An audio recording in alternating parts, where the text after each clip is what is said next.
Hello and welcome to Maths No Phobia. Let's uncomplicate mathematics. In my last videos, we have discussed about differentiation. In today's class, we're going to discuss about partial differentiation. Partial differentiation, as the name suggests, is very much partial. Let's see how it will work. See, in differentiation, I have told you differentiation means dy by dx. That means you are differentiating some variable y with respect to x. जिसको differentiate करते हैं वो numerator में होता है, जिसके respect में करते हैं वो डिनोमिनेटर में होता है. Okay, now normal differentiation was denoted by d. In partial differentiation, it is denoted by del y upon del x. Del is a symbol for partial differentiation. Okay. Now, for example, see z is equal to x plus y. Partial differentiation, as I have told you, it's very much partial. Suppose you want to differentiate z partially with respect to x. It will consider only x as a variable. It will consider y as a constant. ठीक है, constant जिसकी differentiation zero होती थी. ठीक है, normal differentiation के rules ही इस पर भी वर्क करते हैं. नॉर्मल डिफ्रेंशिएशन एक क्विक रिकैप बता रही हूँ. मैंने कुछ रूल्स बताए थे. Differentiation of x raise to the power n x raise to the power n minus 1. Differentiation of singleton x is 1. Differentiation of some ex is also equal to ex. Differentiation of constant equal to 0. Differentiation of log x is equal to 1 by x. And differentiation of some say ax is equal to ax log a. Where a is a constant, it can be 2, 3, any number which is constant. Okay, these rules will work for partial differentiation as well. Okay, one more thing I have told you, if you need to differentiate some constant along with function, constant तो हमारा आगे आ जाता है और function differentiate हो जाता है. f dash of x means single derivative of fx. Okay, differentiate करने के बाद जो रिजल्ट आता है उसको हम कहते हैं डेरिवेटिव. ओके, नाउ यहाँ पर पार्शियल डिफ्रेंशिएशन जब से z is equal to x square plus x y, मैं del z by del x निकालना चाहती हूँ. मतलब partial differentiation of z with respect to x, it will only consider x as a variable. इसके लिए y एक constant होगा. वो कांस्टेंट जो जब तक फंक्शन के साथ है वो सेफ है, जहाँ अकेला पड़ा उसकी डिफ्रेंशिएशन ज़ीरो हो जाती है. कांस्टेंट जब तक फंक्शन के साथ है वो सेफ रहता है, वो वैसे ही डिटो नोट कर देते हैं और फंक्शन हो जाता है हमारे डिफ्रेंशिएट. ओके, नाउ अगर मुझे del z by del x निकालना है, ये होगा 2x और यहाँ आएगा y. क्यों? x डिफ्रेंशिएट हो गया 1, y ऐसे ही बैठा रहा. क्यों? y इसकी नज़रों में एक कांस्टेंट है. यहीं अगर मुझे del z by del y निकालना हो, it will be equal to, ये ज़ीरो हो जाएगा और यहाँ सिंपली x रह जाएगा. क्यों? y डिफ्रेंशिएट होकर 1 हो गया, x बीइंग कांस्टेंट ऐसे ही रह गया. ये ऐसे ही वर्क करता है जैसे मैं आपको नॉर्मल डिफ्रेंशिएशन में कहूँ डिफ्रेंशिएट कीजिए 2x को. आप कहेंगे मैम x की डिफ्रेंशिएशन तो 1 होती है, 2 बीइंग कांस्टेंट ऐसे ही बैठा रहा. और अगर मैं कहूँ बेटा 2 को डिफ्रेंशिएट कर दो, आप कहोगे मैम कांस्टेंट है ये तो 0 हो गया. क्यों? कांस्टेंट की डिफ्रेंशिएशन तो हम रट के आए हैं, 0 होती है. कांस्टेंट फंक्शन के साथ है तो वो सेफ है, वो ऐसे ही बैठा रहा और फंक्शन हमारा डिफ्रेंशिएट हो गया. सी, जहाँ पार्शियल डिफ्रेंशिएशन होगी आपको del z by del x लिखना होगा. पार्शियल डिफ्रेंशिएशन का सिंबल डेल होता है, del z by del x. If you are going to differentiate z partially with respect to x. और dz by dx normal differentiation होती है, जिसको हम रेट ऑफ चेंज भी कहते हैं. ओके, यहाँ rate of change of one variable only ऐसे कंसिडर करना होता है, इसलिए ये पार्शियल डिफ्रेंशिएशन का कॉन्सेप्ट बनाया गया है. Okay, let us consider one more example. For example z is equal to x square Y plus X cube plus Y square plus 2y plus 3xy. Okay, we are going to find out del z by del x. Okay, we are differentiating z partially with respect to x. Okay, x square की differentiation होगी 2x, y being constant ऐसे ही बैठा रहा, x cube की differentiation ये होती है 3x square. ये वाला रूल मैक्सिमम अप्लाई होता है. ओके, ये 3x स्क्वायर होगा, y इसकी नज़रों में कांस्टेंट है जिसकी डिफ्रेंसिएशन क्या होगी 0. ये 0 हो गया, y 0 हो गया, यहाँ पे सिंपली 3y आएगा बीइंग कांस्टेंट. क्यों? x डिफ्रेंशिएट होकर 1 हो गया है. अब अगर मैं del z by del y निकालने की कोशिश करूँगी, it will be equal to x square. क्यों? y की डिफ्रेंसिएशन 1 हो गई, ये 0 हो गया, ये होगा 2y प्लस 2 कॉस y की डिफ्रेंसिएशन 1 हो गई, 2 बीइंग कांस्टेंट ऐसे ही बैठा रहा, यहाँ y की डिफ्रेंसिएशन 1 हो गई, सिंपली 3x बचा है. It's all about partial differentiation. Okay, now what is the application of partial differentiation? Like I have told you, applications are more important than the actual questions. Okay, why partial differentiation have came into existence? Partial differentiation इसलिए बनाई गई cause partial differentiation एक time पे सिर्फ एक variable को consider करता है, कोई और वेरिएबल अगर है तो वो उसको कांस्टेंट की तरह ट्रीट करता है. ओके, सबसे पहला एप्लीकेशन ऑफ पार्शियल डिफ्रेंसिएशन में फर्स्ट टॉपिक है हमारा demand analysis. It's very much important. Suppose we have two products, say capital X1 and X2, with their respective market demand small x1, small x2, and price per unit is P1 and P2. Okay, now del x1 by del P1, that is rate of change of demand of first product with respect to change in price of first product only. Change in the demand of first product with respect to change in price of second product. As we are well aware that there is inverse relationship between price and demand. As the price increases, demand decreases.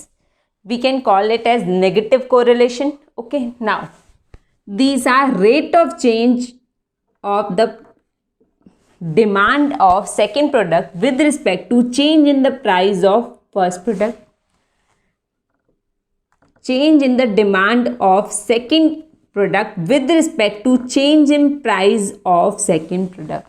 Okay, see for example BTW में if in case दो product बनाता है BTW से, टिक्की और दही बल्ले, और कोई प्रोडक्ट नहीं बना रहा. Okay, now change in the demand, for example से ये हमारी टिक्की है, ये हमारे दही बल्ले. Change in demand of tikki due to change in price of tikki. अगर टिक्की के प्राइस बढ़ा दिए जाएं तो उसकी डिमांड पे क्या फ़र्क पड़ेगा? Now change in demand x1 means demand of tikki, first product हमने टिक्की कंसिडर किया है. Change in the demand of tikki due to change in price of dahi balle. अगर दही बल्लों के प्राइस बढ़ा दिए जाएं तो टिक्की की डिमांड पे क्या फ़र्क पड़ेगा? क्या जो दही बल्ले खाते थे वो टिक्की पे स्विच कर जाएंगे? ओके, अब यहाँ देखिए दही बल्लों की डिमांड पे क्या फ़र्क पड़ेगा अगर टिक्की के प्राइस बढ़ा दिए जाएं. Change in the price of first product. Okay, x1 मेरा फर्स्ट प्रोडक्ट है, x2 मेरा सेकंड प्रोडक्ट है. Change in the demand of second product due to change in price of first product. ठीक है, हमारे एग्जाम्पल के कंटेक्स्ट में हम दही बल्लों की डिमांड पे क्या फ़र्क पड़ेगा अगर टिक्की के प्राइस को बढ़ाया या घटाया जाए. Change in demand of tikki due to change in price of tikki. टिक्की के अगर प्राइजेस चेंज हो जाते हैं, एग्जांपल बढ़ा दिए जाते हैं, तो उसकी डिमांड पे क्या फ़र्क पड़ेगा? क्या लोग दही बल्लों पे स्विच कर जाएंगे या कोई फ़र्क नहीं पड़ेगा? लोग they will continue to have tikki as. Okay, now अब देखिए इनकी, इसकी और इसकी रिमेंबर इसकी डिमांड सेकेंड प्रोडक्ट के प्राइस के रिस्पेक्ट में और सेकेंड प्रोडक्ट की change in demand with respect to the change in the price of first product. अगर ये दोनों नेगेटिव होते हैं तो हम इन्हें कहते हैं, अगर ये दोनों पॉजिटिव होते हैं, ये दोनों के अगर पॉजिटिव साइन है, we call them as substitute और competitive goods. Competitive goods are the goods which are in competition. और अगर ये दोनों नेगेटिव होते हैं तो हम इसे कहते हैं complementary goods. Complementary goods are the goods which are used together, जैसे पेन और रिफिल, कार और पेट्रोल। ओके, इन दोनों के साइन पर ही डिपेंड करेगा। क्वेश्चन अगर पूछता है find the nature of the commodities. Okay, क्या नेचर में, किससे रिलेटेड, कैसे, किस रिलेशन में है ये मेरे दोनों प्रोडक्ट। ठीक है, so let's do some example. Okay, see there is a question, small x1 x2 दे रहा है। हमारे क्वेश्चन कह रहा है डिमांड फंक्शंस है, मतलब डिमांड है उसका फंक्शन है दो कमोडिटीज़ का capital X1 and X2 given by this. We need to find all the 4 partial marginal demand functions. Along with it, we also need to determine the nature of the commodities, whether they are competitive or complementary. Okay, see, जैसे मैंने बताया था भाई, ये वाला जो formula है ये मैक्सिमम अप्लाई होता है। ये कहता है x की पावर में कोई भी नंबर हो, it can be integer, it can be fraction, anything, तो हम पार को तो बाहर निकाल देते हैं और इसकी पार में एक वैल्यू कम हो जाती है। फॉर एग्जाम्पल इसको बता रही हूँ, for example if you need to find out, this is normal differentiation, basic differentiation of say some x square, तो आप 2x कहते हो कि मैम 2 तो बाहर हो गया, x की पावर में 2 - 1 1 हो गया।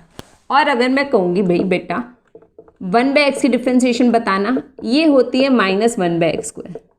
नो नीड टू क्राइम, भाई मुझे नहीं याद करनी है तो बहुत डिफिकल्ट है, हमें बस यही वाला रूल आता है, यही ध्यान में रखते हैं। तो आप इसको लिख सकते हो डिफ्रेंसिएशन ऑफ x की पावर -1, -1 है तो भी ये रूल फॉलो होगा, -1 x की power -1 means -2, that means -1/x²। क्यों?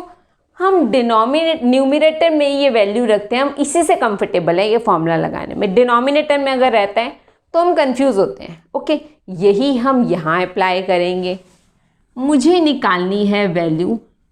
डिमांड एनालिसिस के 4 फंक्शंस होते हैं, del x1 by del p1, rate of change of demand of first commodity due to change in price of first commodity, change in the price of first commodity due to change in price of second commodity, change in demand of second commodity due to change in price of first commodity, and change in demand of second commodity due to change in price of second commodity। यही 4 होते हैं partial marginal demand functions। Okay, मतलब I need to differentiate this with respect to P1. This is partial differentiation। जब मैं with respect to P1 करूँगी, मेरी नज़रों में P2 एक कांस्टेंट होगा, क्योंकि मैं सिर्फ P1 फर्स्ट प्रोडक्ट के प्राइस को ही वेरिएबल कंसिडर कर रही हूँ। नाउ अगर मैं with respect to P1 कर रही हूँ, आप एक काम कर सकते हैं इसमें, वो ये, आप P1 को ऊपर ले जाइए। ये क्यों कर रहे हैं हम? सिंप्लीफाई करने के लिए। I am not saying denominator में रखोगे तो सॉल्व नहीं होगा, बिल्कुल होगा। मैं इजी बना रही हूँ जैसे हमने यहाँ किया था। नाउ अगर आपको del x1 by del p1 निकालना है, -200 p1 रेशियो -2 - 1 होगा -3 p2 रेशियो द पावर -1, ये होगा del x1 by del p1। Now del x1 by del p2 निकालना है तो वो क्या होगा? अब मेरी नज़रों में p2 ही वेरिएबल होगा, p1 कांस्टेंट हो जाएगा। ये देखिए p1 raise to the power -2 ऐसे ही रहा, p2 की पावर -1 - 1 क्या हो जाएगा? -2। यही वाला मैं रिपीटेडली यूज़ करती हूँ, सेम मैं यहाँ पे फॉलो करती हूँ। सी, हम इसको भी सिंप्लीफाई करके ऐसे लिख देंगे। क्यों कर रहे हैं? क्योंकि हमें इससे ना कंफ्यूज करता है, डिनोमिनेटर में फंक्शन कंफ्यूज करने के लिए बैठा होता है सब। ये पहला काम ये कीजिए, उसको न्यूमिनेटर में ले आएगी। जैसे यहाँ पर भाई 1/x था, या तो मैं याद करके -1/x² करूँ या फिर इसको सिंप्लीफाई कर दूँ, x को ऊपर ले जाऊँ, (-1) हो जाएगा। रूल तो यही फॉलो होना है। देखिए अब मैं del(x2) rate of change of demand of second product with respect to price of first product, मतलब मैं फर्स्ट प्रोडक्ट की प्राइस के रिस्पेक्ट में इसको पार्शली डिफ्रेंशिएट कर रही हूँ। -50 P1 -1 क्या होगा -2, ये फॉलो कर रही हूँ। Now rate of change of demand of second product with respect to price of second product, -100 P1 raised to the power -1 P2 raised to the power -3। क्यों? -2 -1 करूंगी तो -3 हो जाएगा। अब देखिए इन दोनों का साइन क्या नेगेटिव है?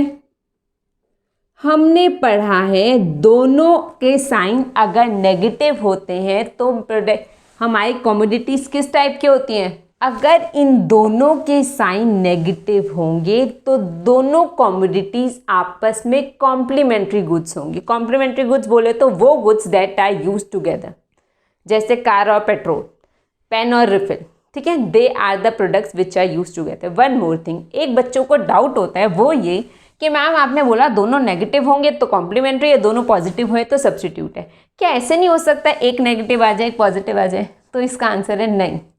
अगर ऐसा कुछ हो रहा है तो आप गलती कर रहे हैं या फिर क्वेश्चन गलत आया हुआ है। ओके, या तो दोनों के साइन पॉजिटिव होते हैं, मतलब आगे माइनस साइन नहीं होता, या दोनों नेगेटिव होते हैं। एक प्लस एक माइनस साइन आ जाए, ऐसा क्वेश्चन ना बनाए ना बनेगा। Okay, thank you so much. कोई डाउट हो तो कमेंट कर दीजिएगा and do like and subscribe. Thank you.